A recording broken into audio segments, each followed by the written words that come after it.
pagdadalaga ang ating kapatid. Pagkatapos po namin kawitin ang ikalawang estrofa ng awit, ay inaayahan po ang lahat ng mayroong nais na ipagpasalamat sa Panginoon, ang mga may kaarawan, anibersaryo ng kasal, o tagitin po ng Diyos sa inyong mga panalangin, at mga bagay na nais ninyong ipagpasalamat o nais ninyong muling talaga ang inyong buhay sa Panginoon. Ay po inaayahan na lumapit pagkatapos ng ikalawang estrofa.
Nagpapasalamat kami sa iyo, dakilang Diyos, sa mapagpalang mensahe na ipinahayag mo sa amin sa umagang ito. Katulad ng mga tuyong kalansay, ganoon ang aming mga kalagayan. Walang buhay, walang pag-asa. Subalit sa iyong mga salita, kami iyong binuhay at binigyan ng pag-asa. At sa pagitan ng iyong anak na si Jesucristo, kami inilipat mo mula sa katiliman patungo sa liwanag, mula sa kamatayan patungo sa buhay, mula sa walang pag-asa patungo sa buhay na punong-puno ng pag-asa. Kung kaya kami, Panginoon, ay sama-samang dumudulog sa iyo na nagpapasalamat. Nawa ang mensahe na aming narinig ay patuloy na maranasan ng bawat isa sa amin. From glory to glory, sa araw-araw, Panginoon, baguhin mo kami. Maranasan namin, O Diyos, ang buhay na mayroong transformation. Ang buhay na kung saan ang iyong mga salita ay napapasa sa aming buhay sa araw-araw. Panginoon, salamat sa pagkat pinakilala mo sa amin ang iyong kadakilaan. Ang aming dalangin, O Diyos, makilala ka namin ng buhusan. We thank you, Father, for the declaration of prayers sa umagang ito ng aming tagapagsalita. Kiniklaim po namin yung declaration of blessings and transformation, the declaration of life and growth in Christ. Lord, narito ang iyong mga anak, nagpapasalamat sa iyo sa mga pagpapala at biyaya at sa mga katugunan sa panalangin ng kanilang tinanggap. We thank you, Lord, sa iyong mga anak na nakaranas ng kagalingan sa mga maramdaman. We thank you, Lord, sa iyong mga anak na pinagpaalam mo sa kanilang pangangailangan Gayon din sa iyong mga anak na nagsilapit, again, to dedicate themselves to you, Lord, and to consecrate their lives to you. Salamat po, Lord. We pray na patuloy nilang maranasan, Lord, yung abundant life, yung buhay na puno-puno ng nag-aalaan kay Kristo. Panginoon, salamat din po sa mga kapatid namin na nagliliwag at magliliwag ng kanilang mga kaarawan. Salamat, O Diyos, sa taon ng kanilang buhay. Pagpalain mo ang kanilang mga buhay, O Diyos, ang mga nasa ng kanilang puso, Panginoon. I declare your word sa mga kapatid namin dito, Lord, na nagsa-celebrate ng kanilang birthday, and those who delight themselves in the Lord shall give the desires of their heart. And we claim your promise, Lord, na sino mang may kagalakan sa Panginoon, pagpapalain mo ang nasa ng kanilang mga puso. Pagpalain mo ang bawat mag-asawa na nagliliwag at nagliliwag ng kanilang wedding anniversary. We pray na patuloy sila lukuban ng may banal na kapangyarihan, Panginoon, patibayin, patatagin ng kanilang relasyon, kung paano sila pinagtagumpay mo sa nagdaang mga pagsubok sa kanilang buhay, sa kanilang relasyon, higit na pagtatagumpayin mo sila, Panginoon, because we are born to win. Lord, we pray for your covering sa bawat mag-asawa, Panginoon. Cover them through the blood of Jesus and through your power. Na walang pagsubok, walang tukso, anumang bagay, O Diyos, na mananalig laban sa kanila. Pagyayamanin mo ang kanilang pagsasama, pagtitibayin mo, Panginoon, at patuloy nilang mararanasan, O Diyos, ang matatag na buhay mag-asawa. Pagpalain mo kanilang sambahayan, Panginoon. Ganun din, Lord, sa mga natanggap sa trabaho, sa mga tumanggap ng mga pagpapala sa naman, Lord. At sa lahat ng mga bagay na pinagpapasalamat ng iyong mga anak, Lord, this is the only thing that we can do, is to say thank you, and to serve you, and to offer our lives to you. And this morning, Lord, once again, we consecrate our lives. Hayaan mo, Panginoon, sa aming paglabas at paghahayo, nakita sa amin ang buhay ni Kristo. Let us be a living word of God. Na nagpadala na namin mensahe, Panginoon, sa sangguniang ito. The glory of Christ that is within us. Kaya ang makikita sa amin, Lord, ng mga tao.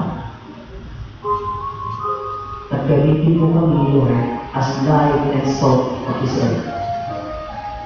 For your glory. For your glory alone. Sa pangalan ni Jesus. Amen.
Taas po natin ang ating mga kamay bilang tanda ng ating pagtanggap ng pagpapala ng Panginoon sa ating paghayo.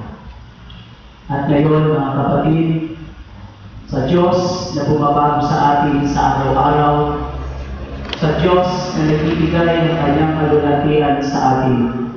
Patuloy nawang magdinig at tumanglaw ang kalulatian ng Diyos sa inyong buhay. Sa pagitan ng ating Diyos, amang makapangyarihan sa lahat. Sa pag-ibig, pagliligtas at pagpapakasakit ng ating Panginoong Jesucristo. Ang tanglaw at patnubay ng banal na Espiritu ang siyang laging bumabay sa inyo ngayon at magpakailanman. Amen.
Palakpakan natin ang Panginoon.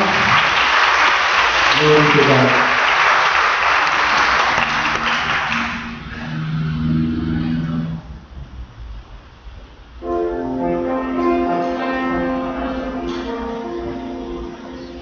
Magandang umaga po sa ating lahat. Are you blessed? Amen. Once again, bigyan natin ang pinakamalakas na palakpak sa Panginoon.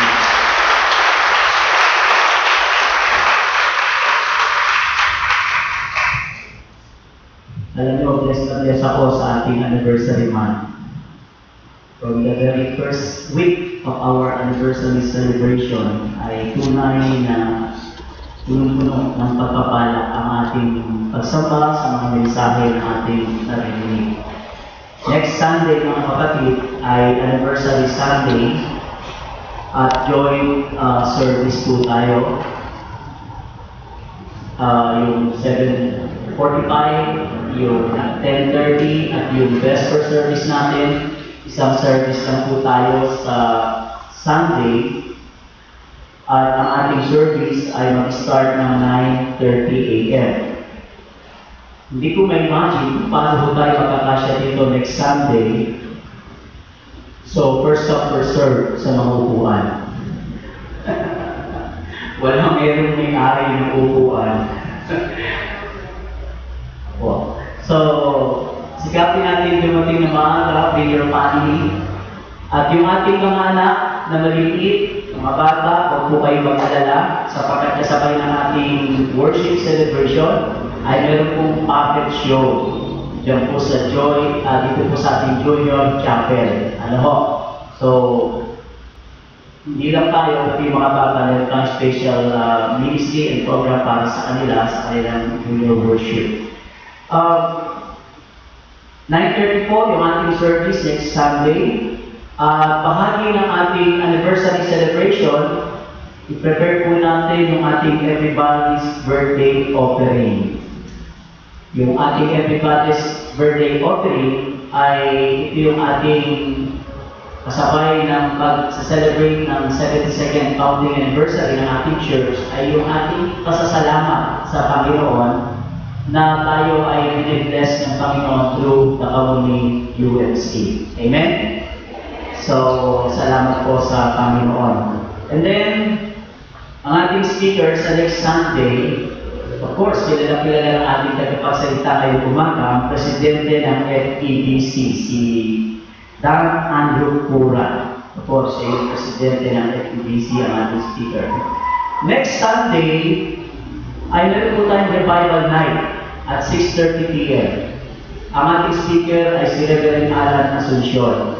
Mga kapatid, ito pong revival night, ito po yung intended for us, para sa mga member ng Kamuning UMC. Kaya, paghataan po natin itong revival night nito, it doesn't mean na pag umatin tayo doon ay mahina tayo kaya tayo na doon. Hindi yun ang ibig sabihin nun. Ano ho? Hindi ibig sabihin nun weak Christian ka kaya ka na doon. No. Ang purpose itong revival night ay para lang tayong ma-refresh. At ikaman yung message po, ma-transport tayo from glory to glory.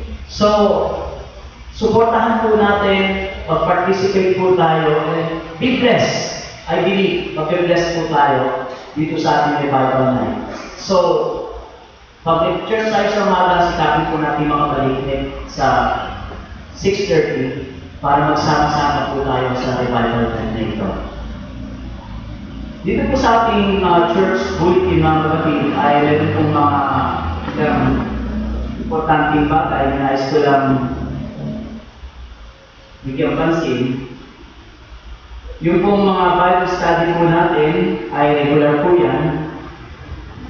Inanihan po kayo yung sa kababaihan every Tuesday, yung Holy Spirit Filled Life or Spirit Filled Women.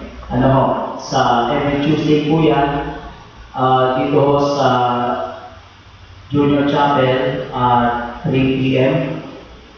Then, yung Friday po, hindi po yan para lang sa mga senior maya, yung Friday Bible Study. Actually, ito po ay ginawa na natin discipleship at ang pinag-aaralan po natin dito ay yung mga famous sermon ni John Wesley na kung saan ay lalo nagpapalalim sa ating pananampalataya. So this coming Friday, ang ating topic, the righteousness of faith. At ito ay magsisimula ng 7:30 every Friday, open for all. At ang inyong lingkod ang nagtuturo dito, ganoon din sa Tuesday Bible Study ng kababaihan. Salamat sa mga kabataan. Palakpakan po natin ang ating mga anak na tunay na nakabless yung kanilang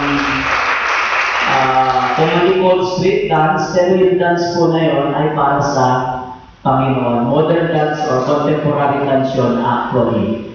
Then, mamaya po sa Vesper service, gusto nyo lalo pang yumaman sa kaalaman, sa pananampalataya, lalo pang mag-bless, inayahan ko po kayo available.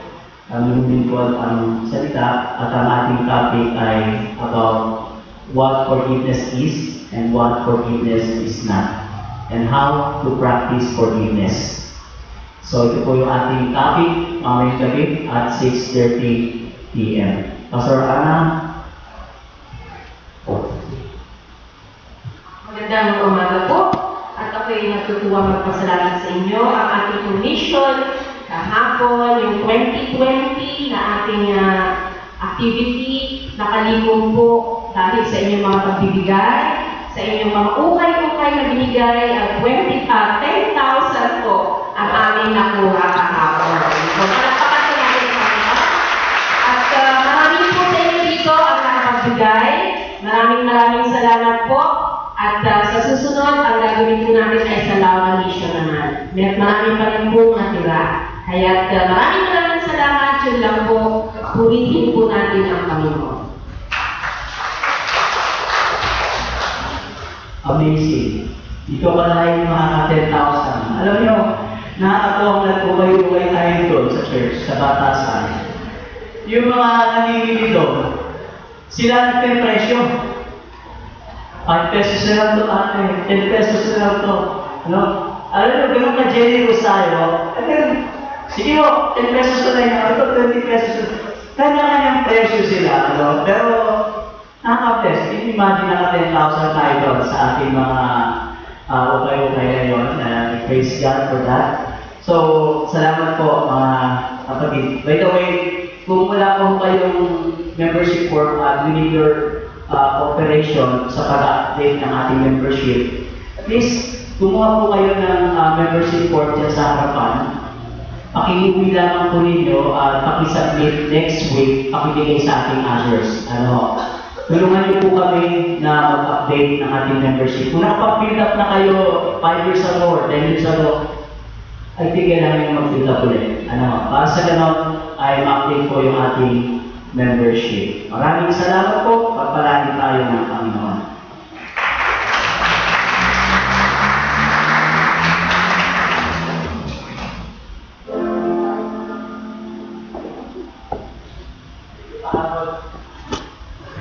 Ayun po, hello po.